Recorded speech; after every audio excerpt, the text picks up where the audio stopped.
It's a Minimalist Monday edition of Optimal Living Daily, episode 2603, 9 Things We Should Never Minimize by Lisa Avellan with becomingminimalist.com. And I'm Justin Malik. And we keep this intro nice and minimal for Minimalist Monday, so let's get right to it and continue optimizing your life. 9 Things We Should Never Minimize by Lisa Avellan with becomingminimalist.com. As minimalists, we strive for less stuff to experience more life. We learn how to detach from our possessions, limit technology, set boundaries with our commitments, and manage our finances with more intention. Our schedules get pared down to the most important appointments. We open our calendars for family time, meeting with a friend, reading, or pursuing a passion. Simplicity becomes our goal. We learn to ask ourselves important questions before adding any item to our life. How can this make my life easier? And will this cause more freedom or hold me back? Simplicity takes more intention than renting a storage unit, so we learn to value the weight of every decision. The value of an item or experience becomes more than a price tag or a great story to tell at a cocktail party. Minimalism is not for the half-hearted. Minimalism is a journey of heart and soul. It's a deep dive into the core of what we believe about who we are, where we find value, our purpose, and our passion. These are incredibly personal and difficult mountains to climb. A compass and hatchet aren't necessary tools to make the journey. This matter of the heart requires that we take great care to cut the non-essentials and cultivate the things we should never minimize. It's how we maximize the benefits of minimalism. Here are 9 things that should never fall victim to our minimalist pursuit. Number 1, relationships. We should never commit so intently to this outlier way of life that we alienate our family, faithful friends, or the potential new positive relationships. There may be a time when minimizing harmful or unhealthy relationships is appropriate. However, minimalism isn't about living a reclusive or withdrawn existence. We minimize to unclutter our lives from that which robs our time and energy from investing in the most important people in our lives. Number 2, community. Living with less should never mean less community. In fact, living with less opens our lives to more community and opportunity to live alongside others, minimalist or not. Our community, those outside our immediate family but who share in our activities around home, school, work, church, or neighborhood, should benefit from our life of less.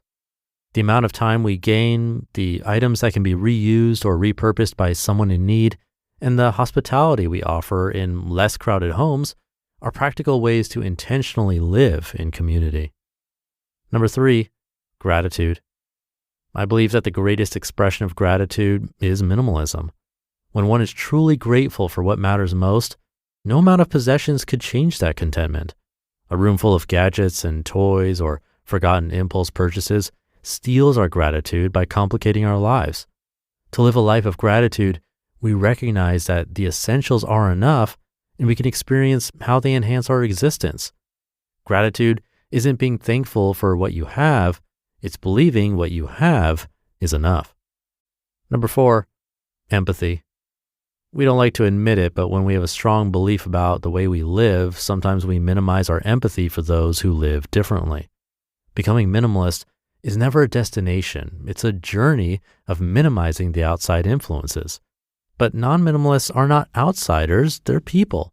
They're potential inspiring mentors, faithful leaders, guides, and peacemakers. The way we treat others who struggle with the burden of stuff will either maximize their value to us or minimize our value to them. Choose wisely. Number 5, generosity. Minimalism is not an excuse to not be generous. It's the greatest excuse to be more generous. Ridding our lives of excess offers the obvious opportunity to donate or rehome our possessions that can be useful to someone.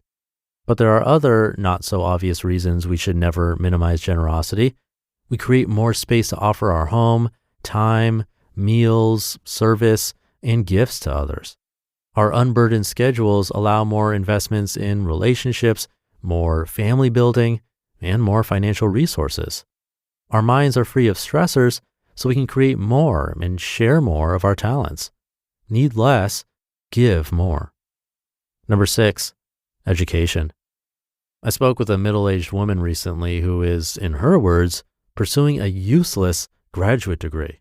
I felt sad that she perceived her educational pursuit was for nothing. Education in any form, when applied, enriches our lives to greater understanding, empathy, and action. To minimize our education is to minimize our potential to change the world.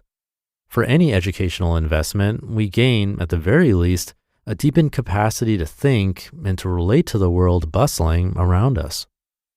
Number 7, dreams. Our passions and dreams often end up on the chopping block when we're overwhelmed with crammed calendars and suffocated by our stuff. Minimalism should never stifle the life-giving joys in our life. When we release our attachment to stuff and busyness, we have more time and energy to pursue and participate in our passions. If we ever feel the need to minimize the very thing that makes us come alive, we've lost sight of who we are. Minimalism creates space for the development of our dreams and passions, and we then realize the burden our stuff has over us. Number 8, forgiveness. If you've ever been in any kind of relationship that has lasted more than a few days, you know that forgiveness is part of life. If we minimize our capacity to forgive, we can never hope to grow or change. Significant relationships demand repentance and forgiveness. Ruth Bell Graham said, quote, "Marriage is a union of two good forgivers," end quote. I believe that's true of any relationship. Minimizing the value of forgiveness will kill our capacity for genuine connection. And number 9, joy. The absence of joy is often caused by our inaccurate source of value. The more we buy, the less happy we are. It may seem depressing to live a life with less, but that's only because we haven't freed ourselves from the chains of believing our value comes from what we own. Less stuff is more joy. To free ourselves from comparisons and the joy-killing value system of a broken world, the answer lies in the freedom of minimalism. How are you maximizing the benefits of minimalism? You just listened to the post titled 9 Things We Should Never Minimize by Lisa Avellan with becomingminimalist.com. On a beautiful run through the park on a pleasant day, you can easily get lost. No! She didn't kill him. Huh? In your true crime podcast. It was the pool guy. So obvious. Whatever motivates you works for us. It's all about letting your run be your run. And Brooks is here for every runner, doing the research and sweating the details to create gear that works for you. It's your run. Brooks, run happy. 5G is here, but the big carriers want you to sign a long-term contract to get access. Well, not anymore, because Straight Talk Wireless has rolled out 5G coverage nationwide with deals like our Silver Unlimited plan for just $45 a month and no contract. And get a Samsung Galaxy A13 5G for $149, all on a reliable 5G network. 5G coverage, 5G phones, less money. Straight Talk Wireless. Available at Walmart and Walmart.com. 1 month equals 30 days. 5G capable device required. Actual availability, coverage, and speed may vary. See latest terms and conditions at straighttalk.com. Thank you to Lisa. With relationships and community, as she said, there are definitely times when it makes sense to minimize. We've heard articles talking about toxic relationships and that sort of thing. But community and the social aspect of our lives is a huge part of our lives. In fact, on my brother's podcast, Optimal Health Daily, you'll often hear about these areas in the world where they live the longest. They're called the blue zones. And actually, one of the few blue zones is not too far from where I am in California. And when they research these spots, one of the main factors in common between the blue zones is this sense of community and fostering of relationships.